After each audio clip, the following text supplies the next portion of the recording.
the Ball Spreads prediction show coming to you guys live on June 28th, where we're almost through the month.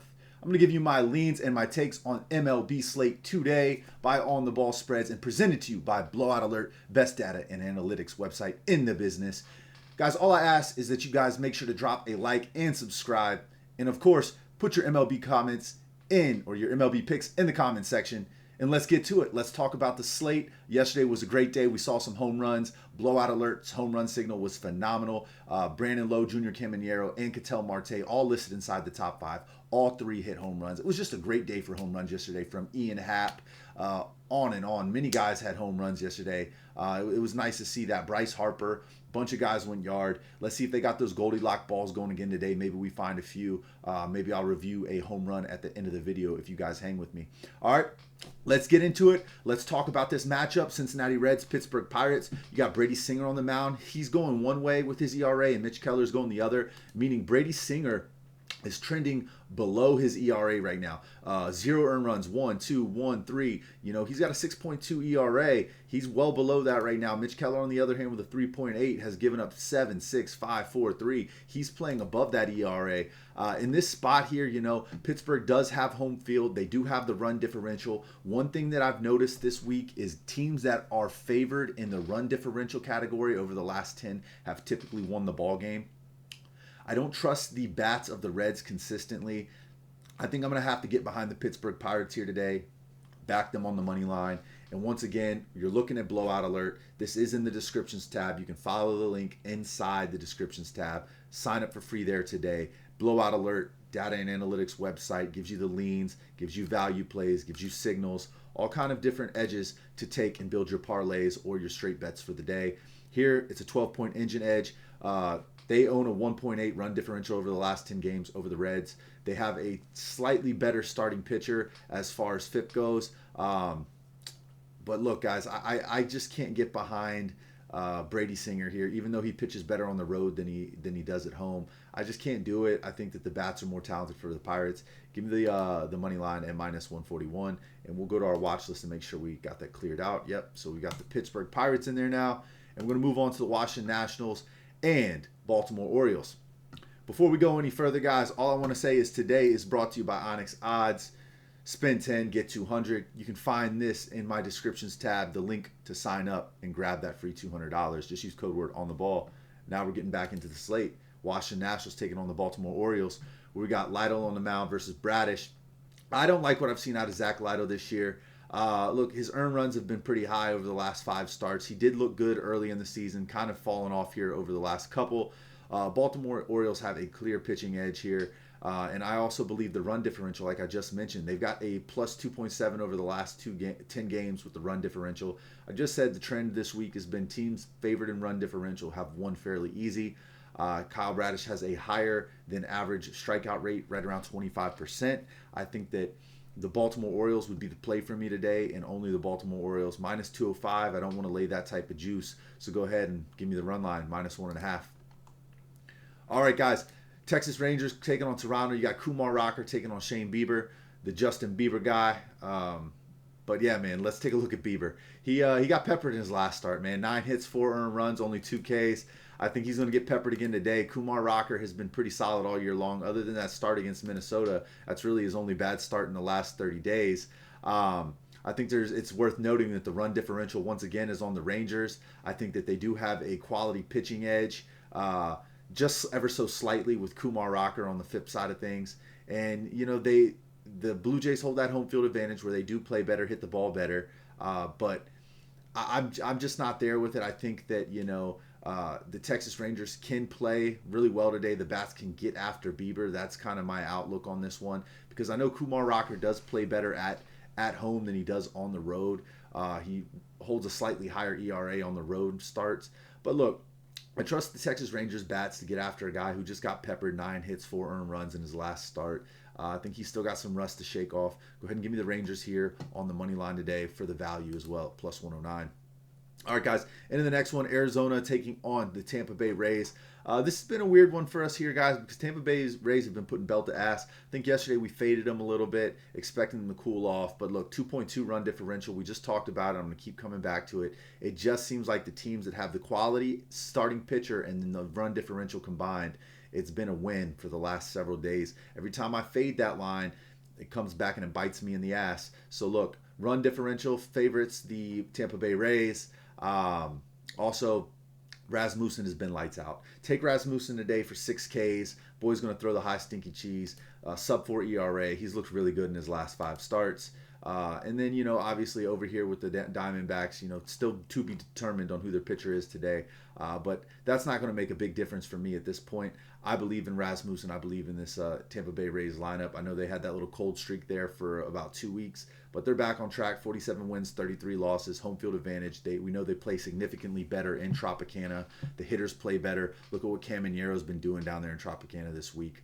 Absolutely killing it. So go ahead, give me the Rays on the money line here, and we'll keep it moving. All right, guys, next one up, we've got, and just to talk about that Rays game, money line's minus 200. If you wanted to sprinkle the run line, you can as well. Let's, for the sake of the show, let's go run line to get you guys the best value. I think, yeah, we went run line with the Orioles as well. All right, guys. Houston Astros taking on Detroit Tigers. This is a 50-50 game. As you can see with the no engine edge there, the market kind of favoring towards Houston, 48% towards Detroit. Look, I'll break this one down for you here really quick. Jack Flaherty coming back from injury. He has kind of struggled all year. Jack Flaherty's always had good strikeout stuff. It's been the earned run stuff that's been the problem. Look, 10 strikeouts, 4, 7, 9, 6, 7, 1. Like, the strikeout stuff's always been there. But he struggled at time to go deeper than 3 innings. He hasn't really given a quality start at all in this season. He has been a gettable pitcher, giving up multiple earned runs and a lot of different starts. Hunter Brown, on the other hand, is an absolute ace. I know he came out last game, only had 4 Ks, didn't look all that hot as far as a strikeout perspective as much as he did in the first, but the earned runs, only 1. That shows me exactly who I believe Hunter Brown is. I think Hunter Brown is one of the better pitchers in the MLB. He has great strikeout stuff, great control. He is going to be an ace in this rotation, help the Astros win more games. We already know the Astros have great bats. I believe they can get after Flaherty today. I'm going to have to go with the Houston Astros here on the 50-50 game. And if we just wanted to dive in on a couple edges that it does have, there's an ever so slight edge to the run differential on the Detroit Tigers. There was some sharp money line movement on the Detroit Tigers early in the morning where the line opened up to where it finished. And honestly, they're saying that their starting pitcher, no, it's just hasn't picked up on the Hunter Brown yet. So no, that's all that is. I said something about starting pitcher confirmed for Detroit here on this, but yeah, here nor there. I'm on Astros here today, even with the slight run differential edge by the Tigers, which is surprising because they've been one of the worst teams in the league this year, or at least in the last 30 days of scoring runs. But Astros have their struggles at times as well. Give me the Astros here, minus 120, 50-50 game. That's where we go with that one. All right, guys, into the next portion of the slate. We are going to Phillies and Mets. Mets beat the Phillies yesterday, surprising, but Christian Scott was on the mound. Christian Scott is a really good pitcher. Look, home field advantage goes to the Mets, but Luzardo's on the mound. I know Luzardo's looked shaky at times over the last couple starts. 5 here against the White Sox, 5 here against Washington. Decent outings there. But man, even though he gave up 5 earned runs, the guy still had 13 strikeouts. This Phillies team's got 46 wins and 37 losses. They're turning a corner here. They've strung some wins together. Their run differential's through the roof. I know they took a bad loss yesterday. They only beat the Mets by 1 run the other night, and I had them the Phillies that night, and it burned me. I lost a big penny when they only won 2-1. I needed them to win 3-1. Look, lefty, Mets have struggled to hit lefties. Go ahead, give me the recent run differential edge here. I've been preaching it all day, and this is the biggest one we've seen on the board so far. Go ahead, give me the Phillies here. They've been playing really good baseball. I think Luzardo has a bounce-back spot, not giving up 5 earned runs. I think he keeps it under 2.5 earned runs today. Give me the Phillies here on the money line, and we'll keep it moving. All right, guys, next one up, we've got the Mariners taking on the Guardians. Look, I faded the app yesterday. Blowout Alert called out the Guardians, and I went to the Mariners. I said, look, I think that Logan Gilbert's the better pitcher. I think that the bats can wake up, X, Y, and Z. But you got Gavin Williams on the mound today. I don't believe it's going to be George Kirby. I think it's going to be Emerson Hancock that gets the start. Either way, they're very similar pitchers. George Kirby has a little bit better strikeout stuff, in my opinion, than Emerson Hancock. Emerson Hancock's been giving some great quality starts, though. I mean, look, he's been going 5 to 6 innings most of his starts. George Kirby, you know he's going to get you a quality start almost every time, 6. I do give the edge to Kirby just because he's got a little bit better strikeout stuff, gets you a few more innings, usually at least a half to 1 extra inning. But Gavin Williams, man, he's a righty. This Mariners team hasn't hit the righties all that well. The Mariners team really hasn't hit the ball all that well at all here recently. He did have that concerning outing against Milwaukee, but Milwaukee is fantastic. They do play small ball. They got after Gavin Williams. But look, he holds a strikeout edge, right? He has a high strikeout rate. The Seattle lineup strikes out at a high percentage, averaging about 9 Ks a game. There is a run differential on the Cleveland side, once again, that I talked about. They are also at home where they play much better. Gavin Williams has a sub-3 ERA at home versus a sub-5 ERA on the road. I just think that this line is too good to be true. There was some line movement that was sharp as well that was detected by Blowout Alert. I think that the play here at minus 125 is with the Cleveland Guardians. I'm going to go ahead and jump on this bandwagon today after being on the Mariners yesterday. All right, guys, moving into the next one where we go into going into Milwaukee where the Chicago Cubs take on the Brewers. This gives a 4-point engine edge over to the Brewers. A couple reasons why. You got Rolison on the mound taking on Woodruff. I'm a Woodruff believer. I think he's been coming back from a rough start early in the season. You know, his last start, he had no earned runs given up, 6 innings pitched, 10 Ks, looked much better. You know, he's dealing with that injury stuff there at the end of April. Wasn't there for the last 6 weeks. Came back, earned run under 0. But even before he went out, he was trending in the right direction. You know, if you looked at what he had been doing early in the season, Woodruff hadn't pitched that well in a couple of his starts, giving up a lot of walks, some control issues, a couple earned runs in those starts. But then, you know, coming back from his injury here, I loved what I saw, giving up no earned runs and having 10 Ks. So I want to be on the Brandon Woodruff side of things. I also want to see, you know, how this recent run differential works out, you know, because I talked about it earlier. The teams that held a good run differential typically won the match, right? We saw the Cubs beat the Brewers yesterday.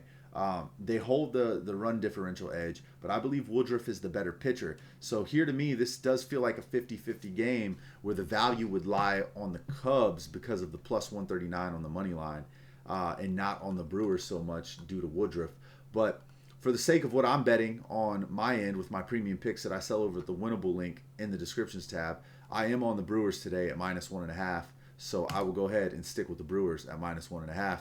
Let's ride and let's rock, and that's the edge where Blowout Alert has it today as well by the engine edges. All right, guys, Colorado taking on Minnesota Twins.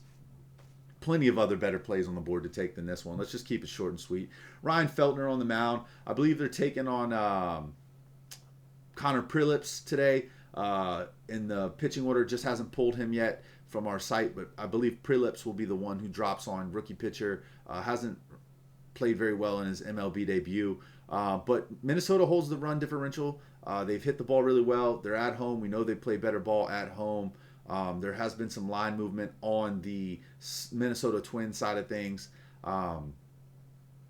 You know, so it's a lot of righty versus righty, and we know that the power of the Twins is there.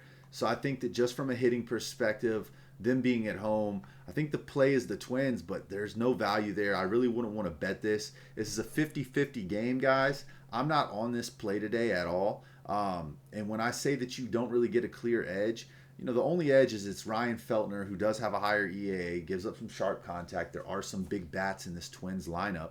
But when, you know, it's kind of a 50-50 edge like that, I always say just take the underdog, man, because that's where the value is. You know, you can bet 50 and win 100 versus betting 100 and not even winning 100. So, like, I think the value lies with the Rockies here today. Give me the Rockies, and we'll keep it moving. All right, next one up. Kansas City taking on the Chicago White Sox. We can go back to the well here. Keep it short, keep it sweet and simple. give me the White Sox on the money line. Anthony K, lefty pitcher, sub-5 ERA, been throwing good stuff. Avila, he's been respectable, man. He's been keeping his ERA pretty low, other than that big run outing that he had there against Houston. We know the bats at Houston can be dangerous, but equally so with the Chicago White Sox. I want to be on the White Sox side of things today, where they play really, really well over at Rate Field. Anthony K pitches much better there as well. The bats wake up there. Give me the White Sox today on the money line, minus 143. Keep it moving into this next one, where it's the Miami Marlins taking on the St. Louis Cardinals. Man, these Cardinals have looked good. Tyler Phillips looked good in his last start. 6 innings pitched, only 2 earned runs given up. I know he got bombed by Philly, but outside of that, he had some really respectable starts this season. I think that he can hold these guys off. He is a righty. I know that the St. Louis Cardinals do hit the righties pretty damn well. But that 4.2 run differential over the last 2 games, this Miami Marlins team is killing the ball. End of the day, the run differential is a big factor. You've got to score runs in order to win ball games. I think Miami is playing really well. I think Tyler Phillips can get a quality enough start for this team to keep the Cardinals off the board, give Miami an offensive advantage. You know, they have the better, Woba and ex-Woba in this matchup. They've hit the ball really well here as of late. I know that the Cardinals do have the better starting pitcher on paper, especially being at home where Leahy has a sub-4 ERA, but I'm going to have to go with the Marlins here on the money line, and let's take a look where Blowout Alert is today on that one.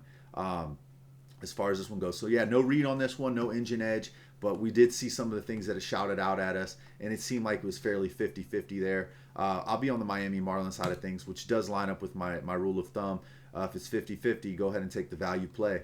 All right, next one up, Oakland A's taking on the Angels, where the Angels have been a tough one to call here recently. I thought the A's had a chance to win it. I like Savali here in this spot over Aldegari. I trust the bats. I keep saying it, but the bats didn't wake up yesterday. This team, I think, is struggling a little bit after having such a long homestand out there in Vegas. You get used to playing in such a short field. It doesn't keep you honest, So I think that's maybe some of the struggles we're seeing with these guys on the road. We see it with the Rockies a lot. They leave their homestand and they go out on the road and struggle. Kind of seeing it here with the A's.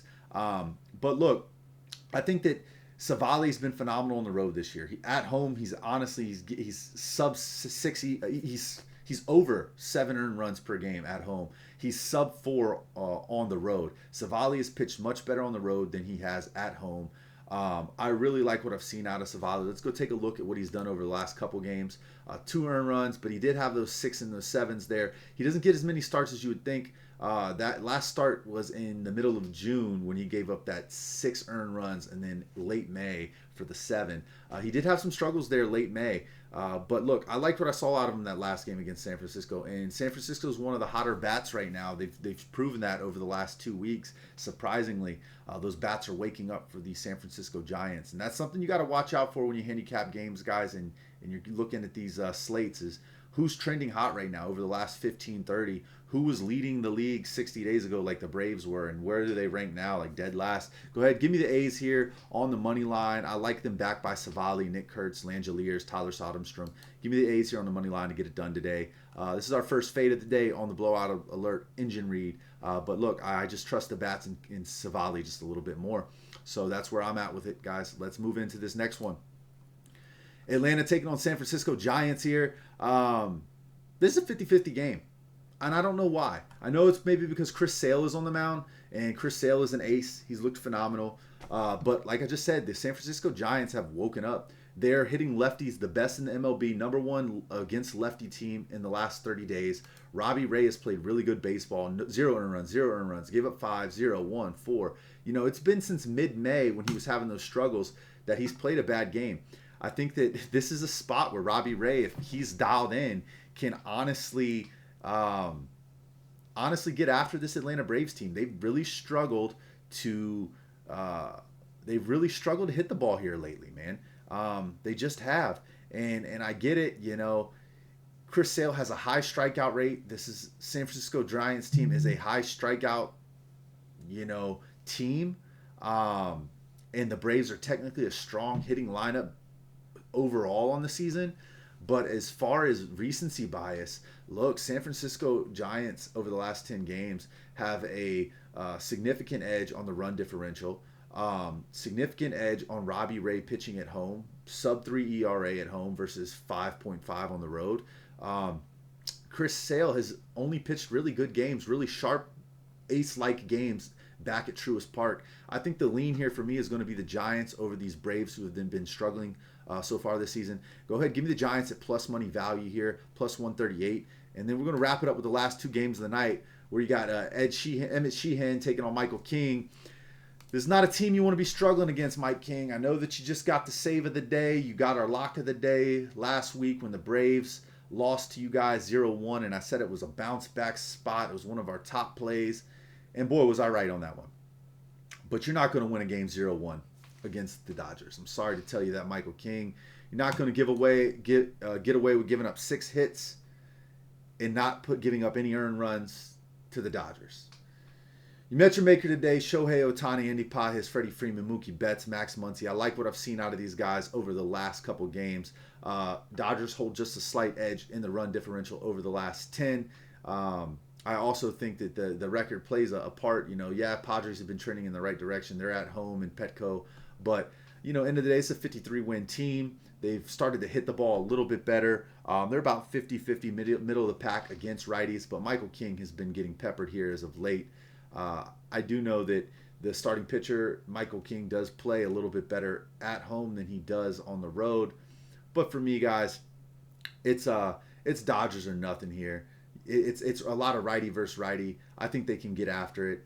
There's an elevated home run rate off of this Dodger side of things here. They're averaging about 1.7 home runs a game, so just below 2.